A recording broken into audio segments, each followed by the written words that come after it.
guys, welcome back to the kitchen. I am Plant-Based Gabriel, and today we are going to be making a peaches and cream nice cream. Now all we're going to need for this recipe is 2 cups of frozen pieces of peaches. Now I have taken fresh peaches, cut them up and froze them. You can also just get a bag of frozen peaches at the grocery store.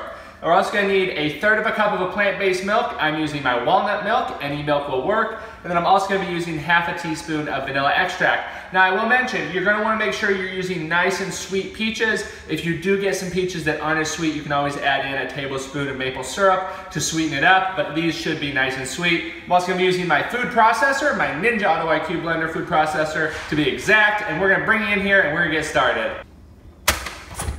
Like most of my recipes, this one, nice cream, is going to be pretty simple here. All we're going to need to do is load up our food processor. So I'm going to take my pieces of frozen peaches, get them in there. We're going to add in our vanilla extract and then our plant-based milk. Now we are going to process this on medium to high speed for probably around 30 seconds to a minute. And if we have to, we will stop and kind of scrape down the sides, but we're going to go ahead and get this started.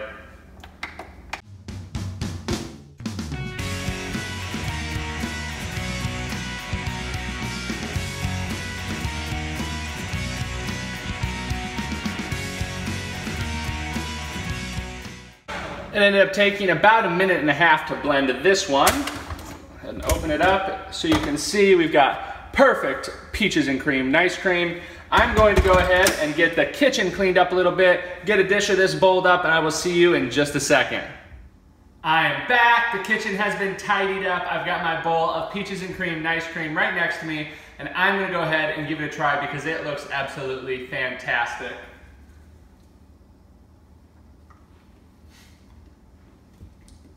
So delicious. That vanilla extract really takes it to another level. You know, the peaches I used were really sweet to begin with. This is just a fantastic, nice dessert, especially if peaches are in season, you have a lot extra. Go ahead and just slice and dice them up, throw them in the freezer, and you've got ready to make nice cream anytime you want. I really hope you guys try this recipe. I'm not necessarily the biggest peach fan in the world, but I love this recipe a ton. If you do go ahead and give it a try, let me know how it goes in the comment section below. And if you haven't already and you like this video, go ahead and hit the like button on Facebook at The Plant-Based Gabriel and the subscribe button on YouTube at Plant-Based Gabriel, and make sure you hit that little bell to get notified whenever I post new plant-based recipes just like this one. I am Plant-Based Gabriel with my peaches and cream, nice cream, hoping that I will see you very soon.